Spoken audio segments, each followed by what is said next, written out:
66வது ward அந்த வார்டில் 8 லட்சம் ரூபாய் மதிப்பீட்டில் இலர்குடை அமைக்கின்றதுக்கான பூமி பூஜை இன்றைக்கு தொடங்கப்பட்டிருக்கிறது.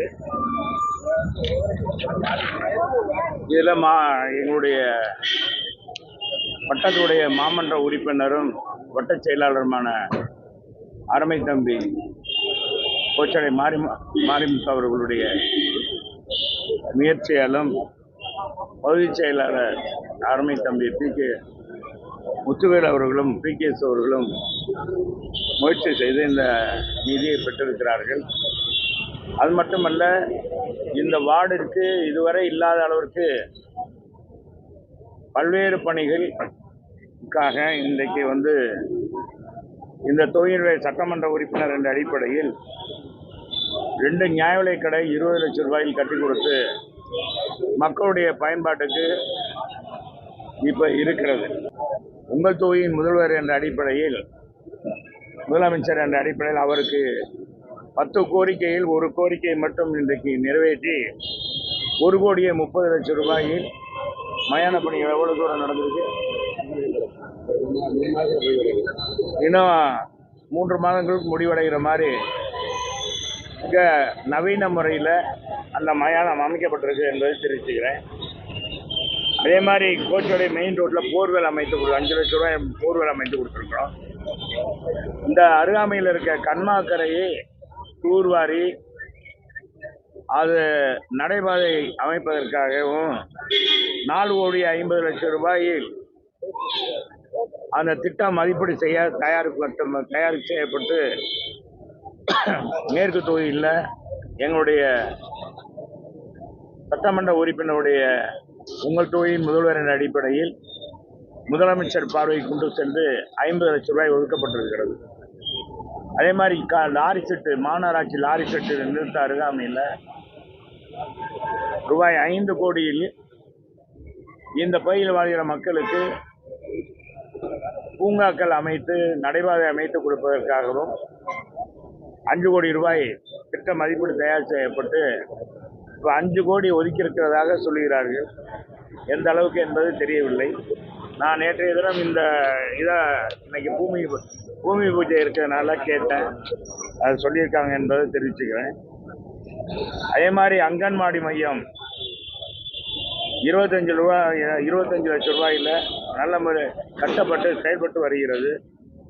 நடராஜ நகர் மெயின் ரோட்டில் சுரேஷ் தெருவில் புதியதாக குடிநீர் மெயின் அமைப்பதற்காக சட்டமன்ற உறுப்பினருடைய நிதியில் 14,50,000 ரூபாய் மதிப்பீட்டில் பணிகள் செய்து கொடுக்கப்பட்டிருக்கிறது. கோச்சடை முதல் விராட்டிபத்து பெண்ணர் காலனி வரை அந்த பகுதி மக்களுக்கு, விராட்டிபத்தில் இருக்கிற மக்களுக்கு குடிநீர் பிரச்சனை இருந்தது. இங்கேருந்து 30 லட்சம் ரூபாய் செலவில் மெயின் அமைத்து இன்னைக்கு அவர்களுக்கு தங்கு தடையின்றி நீர் கொடுக்கப்பட்டிருக்கிறது. அதே மாதிரி அம்பலகார தெருவு, இந்த பகுதியில் கோச்சடை அம்பலகார தெருவு, ஆதிராவிடர் காலனி, மாரியம்மன் கோவில் தெருவு ஆகிய பகுதியில் 20 லட்சம் ரூபாயில் சின்டெக்ஸ் அமைத்து கொடுத்து போர்வெல் அமைத்து கொடுத்துருக்கணும் என்பதையும் எல்லாம் தொகுதி மேம்பாட்டு நிதியிலிருந்து செஞ்சு கொடுத்துருக்கேன். அது மட்டுமல்ல, என்னுடைய முயற்சியினால் ஏறத்தாழ 16 தெருக்களில் இன்னைக்கு தார் சாலைகள் போடப்பட்டிருக்கு என்பதும், அதே மாதிரி மேற்கு தொகுதி மேம்பாட்டு நிதியிலிருந்து 11 பணிகள் எடுக்கப்பட்டு மிக சிறப்பாக செயல்பட்டு வருகிறது. சில பணிகள் நடைபெற்று வருகிறது என்பதையும் பெருமையோடு தெரிவித்துக் கொள்கிறேன். எனவே 3 முறை தேர்ந்தெடுத்த மக்களுக்கு இது போன்ற பணிகளை தொடர்ந்து செய்து கொண்டிருக்கிறோம். ஒவ்வொரு பகுதியாக சென்று செய்து கொண்டிருக்கோம். அதே மாதிரி நம்மளுடைய கோச்சடை பகுதியில் இது அதிமுகவுடைய கோட்டை. அப்படி இருக்கும்போது இங்கே இந்த பகுதி மக்களுக்கான அனைத்து வசதியும் செய்து கொடுக்க வேண்டியது எங்களுடைய கடமை என்ற அடிப்படையில் இந்த பணிகள் எல்லாம் செஞ்சுருக்கோம். இது மட்டுமல்ல, இப்போ மதுரை மாநகர என்னுடைய சட்டமன்ற 3 முறை நான் தேர்ந்தெடுத்த அடிப்படையில் மாண்புமிகு அம்மா அவர்களும் மாண்புமிகு பொதுச் செயலாளர் எடப்பாடியார் அவர்களும் என்னை தொடர்ந்து அமைச்சராக 10 ஆண்டுகள் அமைச்சராக இருந்த அடிப்படையில் மதுரையில் 8000 கோடிக்கான பணிகள் எடுக்கப்பட்டு பல்வேறு வளர்ச்சி பணிகள் அம்மா ஆட்சி காலத்தில் ஸ்மார்ட் சிட்டி பணியின் கீழ் சீர்மிகு நகர அடிப்படையில் மதுரையை அழகுபடுத்தியிருக்கிறோம். சாலை வசதி அமைத்திருக்கோம், பறக்கும் பாலம் அமைத்திருக்கிறோம். இன்னும் 50 ஆண்டுகளுக்கு குடிநீர் பிரச்சனையே இல்லை என்ற அடிப்படையில் முல்லை பெரியார் அணையிலிருந்து 1296 கோடியில் திட்டம் வகுத்து அது பணிகள் அது மந்தமாக நடந்து கொண்டிருக்கிறது, ஆமை வேகத்தில் நடந்து கொண்டிருக்கிறது. நான் நகர்ப்புறத்துறை அமைச்சர் இடத்துல சொல்லி அது விரைவில் அவர்களுக்கு மதுரை மாநகர மக்களுக்கு 100 வார்டுகளுக்கும் சேர்ந்து இந்த குடிநீர் வழங்குகிற திட்டம் தங்குதடையின்றி 24 மணி நேரம் கொடுக்குற அந்த திட்டத்தை விரைவாக முடிக்க வேண்டும் என்று கேட்டிருக்கேன். அவர்களும் விரைவாக முடித்து கொடுப்பதாக சொல்லியிருக்கிறார்கள். கடந்த ஆண்டே முடிக்க வேண்டியது பணி தாமதமாகிக் கொண்டே இருக்கிறது என்பதையும் இந்த நேரத்தில் தெரிவிச்சுக்கிறேன். சொல்லுங்க.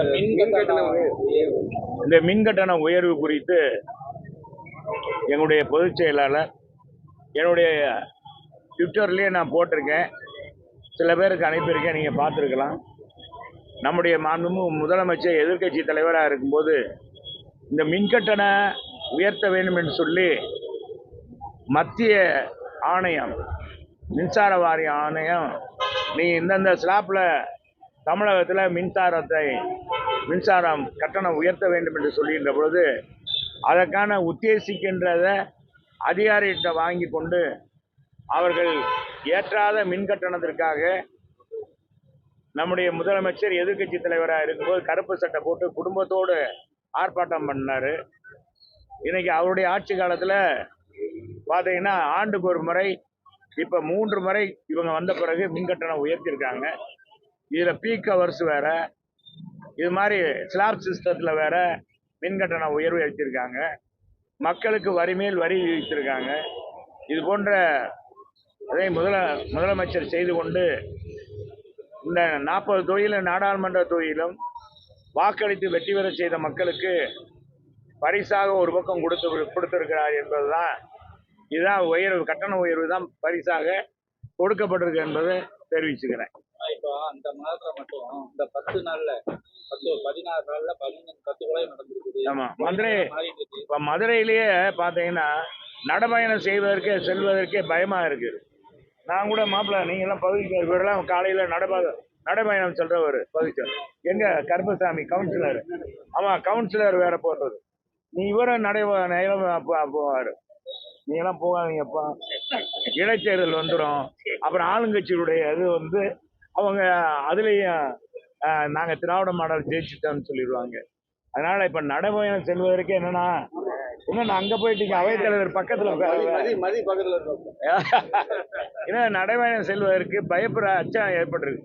ஏற்கனவே கிருஷ்ணன் இது மாதிரி நடைபயணம் சென்று அவங்க கட்சி முன்னாள் அமைச்சர், மத்திய அமைச்சராக இருந்தவர், நாடாளுமன்ற உறுப்பினராக இருந்தவர், அவரவே வெட்டி சாய்த்தார்கள். கடைசியில் அந்த யார் வெட்டினாங்க யார் செஞ்சாங்கன்றதே அவங்க ஆட்சி வந்த பிறகு பார்த்தீங்கன்னா அது சுத்தமாக மறைக்கப்பட்டது. யார் என்று இது வரைக்கும் தெரியாமல் போயிடுச்சு. அதே மாதிரி பார்த்தீங்கன்னா அடிக்கு ஒரு முறை இன்னைக்கு அரசியல் தலைவர்கள் படுகொலை செய்யப்படுகிறார்கள். சமீப காலமாக அரசியல் தலைவர்களுக்கு பாதுகாப்பு இல்லை. இது தொடர்ந்து எங்க பொதுச் செயலாளர் சொல்லிக்கிட்டு வர்றார், தொடர்ந்து வலியுறுத்தி வருகிறார். தமிழகத்தில் ரவுடிசம் பெருத்து போயிடுச்சு, எங்க பார்த்தாலும் போதை நடமாட்டம் இருக்கு, என்ன செய்யறேன்னு இளைஞர்களுக்கு தெரியவில்லை. எனவே அந்த போதைப் பொருள் நடமாட்டத்தை தடுக்க வேண்டும் என்றெல்லாம் சொல்லி எத்தனையோ முறை பேசியிருக்காரு, ஆர்ப்பாட்டம் பண்ணியிருக்கோம். இப்போ கூட இந்த மின் கட்டணத்தை உயர்த்திய நம்முடைய தமிழ்நாடு அரசை கண்டித்தோம், இந்த அரசியல் படுகொலை கண்டித்தோம் இங்கே தமிழ்நாடு முழுவதும் ஆர்ப்பாட்டம் பண்ண சொல்லியிருக்காங்க வருகிற 23ஆம் தேதி. எனவே அதில் மதுரை மாநகருக்கு அடிப்படை தேவைகளை நிறைவேற்ற வேண்டும், மாநகராட்சி நிறைவேற்ற வேண்டும். நகர்ப்புறத்துறை அமைச்சரும் மதுரை மாநகருக்கு இந்த 2 அமைச்சர் இருக்காங்க. 3 ஆண்டுகள் ஆகிவிட்டது. 3 ஆண்டுகளில் எந்த திட்டமும் கொண்டு வரல. 2 ஒரு நூலகம் கொண்டாந்துருக்காங்க, ஒரு ஜல்லிக்கட்டு மைதானம் கொண்டாந்துருக்காங்க, வேற எதுவுமே இல்லாத கலைஞர் பேருக்கு. வேறு எதுவுமே இந்த ஆட்சியிலும் 2 அமைச்சர்கள் இருந்து செய்யலை. என்கிட்ட கூட எங்கள் பொதுச் செயலாளர் கேட்டார், என்னங்க அமைச்சர் நீங்கள் மாதிரி அவர் கடைசியாக பேசும்போது கூட கேட்டார், 8000 கோடிக்கு மேலே நிதி வாங்கிட்டு போனீங்க, அந்த மதுரை மக்கள் ஓட்டு போடலையேன்னு. அதை கூட எல்லாரும் கடைசியில் நாங்கள் சொல்லி எங்கள்கிட்ட கடைசியில் பேசுனதுனால அவருக்கு சொல்ல முடியல. அதை குறிப்பிட்ட மதுரை என்பது அதிமுக கோட்டை, அது எல்லாருக்குமே தெரியும். இன்னைக்கு தமிழ்நாட்டில் ஆர்ப்பாட்டம் போராட்டம் எதுவாக இருந்தாலும் மதுரை தான் முன்மாதிரியாக இருக்கிறது. எந்த ஆர்ப்பாட்டத்திலையும் குறைவில்லை. நம்ம முதலமைச்சர் வரும்போது ஓட்டு கேட்டதுலேயும் அவர் வந்ததுலேயும் பிரச்சாரத்திலையும் குறைவின்றி மக்கள் அதிகமாகவே இருந்தார்கள். சிறப்பான வரவேற்பு கொடுத்தோம். நாடாளுமன்ற தேர்தலில் எங்கே போனாலும் மக்கள் உங்களுக்கு தான் ஓட்டுனாங்க. நாங்களும் என்ன பண்ணுறது, என்னப்பா பண்ணுறது ஜெகன், நாங்கள் அதிமுக கோட்டை, நாங்கள் இல்லைன்னு சொல்லல. அது நாங்கள் என்ன நினைச்சோன்னா நமக்கு ஓட்டு போடுறாரு. நாங்கள் எங்கள் வேட்பாளரை நாங்கள் வானலாவா புகழ்ந்தோம். மக்களின் மருத்துவர், ஏழை மருத்துவர், நீ போய் ஊசி போட்டுக்கலாம், வலிக்காம ஊசி போட்டுக்கலாம், அவர் கூட பேசினாரு. இப்படி சொல்லி ஓட்டு போடலை. அவங்க என்ன நினைச்சாங்க, நாடாளுமன்றத்துக்கு ஒரு பார்வை அப்படின்னு அடிப்படையில் இந்தியா கூட்டணியை சிறுபான்மையினை ஆதரிச்சாங்க. சில சமூகம் வந்து பாரத பிரதமர் ஆதரிச்சாங்க. இந்த வகையில் நாங்கள் அடிபட்டு விட்டோம். ஆனால் வருகிற சட்டமன்ற தேர்தலில் முழுக்க தமிழகத்தில் இருக்கிற இந்த அநியாய ஆட்சி, அட்டுழிய ஆட்சி, கேலிக்குரிய ஆட்சி, தொடர்ந்து மக்களுக்கு வரி மேல் வரி விதித்து கொண்டிருக்க இந்த ஆட்சியை அப்புறப்படுத்த மக்கள் தயாராக இருக்கிறார்கள். எனவே வருகிற 26இல் முதலமைச்சராக நான் எடப்பாடியார் உறுதியாக மக்களை ஏகோபித்த ஆதரவோடு வெற்றி பெறுவார் என்பது இந்த நேரத்தில் ஒரு பக்கம் பிரச்சாரத்துக்கு போறாங்க, ஓபிஎஸ் ஒரு பக்கம் போறாரு, என்ன பண்ண போறீங்க? ஒரு பக்கம் ஒன்றிணைக்கிறதுக்கான வேலைகள் நடந்துட்டு இருக்குன்றாங்க, மறைமுகமா நடந்துட்டு இருக்கு. நீங்க கேட்கிற கேள்விக்கு வெயிட் அண்ட் சீ. ஒரு சில எங்க பொதுச் செயலாளர் கூட ஒரு சாணக்கியத்தனமானவர், ஒரு மாபெரும் இயக்கத்தை அவருக்கு வந்து இந்த அவர் ஆட்சியில பொறுப்பேற்கும் போது பாத்தீங்கன்னா, முதலமைச்சர் எடப்பாடியார் பொறுப்பேற்கும் போது இவர்னால ஆட்சி செய்ய முடியாதுன்னு தான் சொன்னாங்க. எப்படி நிர்வாகத்தை செய்ய முடியும்? அம்மா செஞ்ச மாதிரி ஆட்சி செய்ய முடியுமா? அம்மா செய்த மாதிரி கண்ட்ரோலா கொண்டு வர முடியுமான்னு கேட்டாங்க. ஆனா இது 2 மாசம் 3 மாசம் கூட நினைக்காதுன்னு சொன்னாரு நம்ம முதலமைச்சர், அன்னைக்கு எதிர்கட்சி தலைவராக இருக்க இன்றைய முதலமைச்சர் மு.க. ஸ்டாலின், திமுகவுடைய தலைவராக இருக்கு. அவரு கூட சொன்னாரு, ஆர்வம்லாம் சொன்னாரு, ஜோசியம் சொன்னார்லண்ணா, சொன்னாரா சொல்லியா, இந்த ஆண்டுல இப்ப ஆட்சி கலைஞ்சிருந்தார். 4.5 ஆண்டுகள் மிக சிறப்பான ஆட்சியை கொடுத்தார். கொரோனா வந்துச்சு, கொரோனாவை கட்டுப்படுத்தினார். அந்த நேரத்தில் மக்கள் துன்பப்படக்கூடாதுன்னு பொருளாதாரத்தை நான் ரொம்ப விரிவாக சொல்லலை, சிறப்பாக செஞ்சார். அதே மாதிரி பொருளாதாரம் மக்கள் கஷ்டப்படக்கூடாதுன்னு விலையில்லா பொருட்கள் கொடுத்தார். அதை கொரோனாவை கட்டுப்படுத்துறதுக்கு பல்வேறு நடவடிக்கை எடுத்து ஐநா மன்றமே பாராட்டி, உலக சுகாதார மையம் தமிழக அரசை பாராட்டியது, பாரத பிரதமர் தமிழகத்தை பாராட்டினார். அந்த அளவுக்கு சிறப்பு மிக்கவர். எனவே அவருடைய பொறுத்தளவுக்கு ஒரு சாணக்கியத்தனமானவர், எதையும் செய்யக்கூடியவர், வல்லமை படைத்தவர். அதனால நீங்க எதிர்பார்க்கிற நீங்க என்ன நினைக்கிறீங்களா, நீங்க நினைக்கிறதுல நிச்சயமாக நிறைவேற்றுவார்.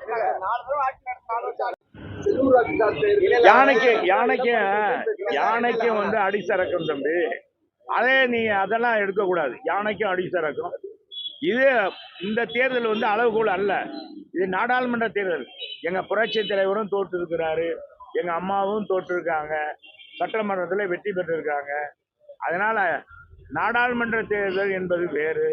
இடைத்தேர்தலில் எத்தனையோ தேர்தலில் திமுக டெபாசிட் எல்லாம் இழந்திருக்கு. அதனால அதையெல்லாம் வைத்து நீங்க ஆர்வம் சொல்லக்கூடாது. எனவே கால சூழ்நிலை மாறும், அதிமுக மாபெரும் வெற்றி பெறும். மக்கள் எங்க பக்கம், மக்கள் நாங்க இருக்கோம் அவங்க பக்கம் என்பதை இந்த நேரத்தில் தெரியுங்க. நன்றி. இன்னும் 2 நாள்ல நம்ம வந்து நாங்க வந்து ஜீவா நகர்லயும் நம்ம இதுல பழங்கானத்துலயும் ரேஷன் கடையை திறக்கிறோம். அங்க வச்சு நம்ம பேசிக்கிறோம். தொடரும் நம்முடைய பேச்சு.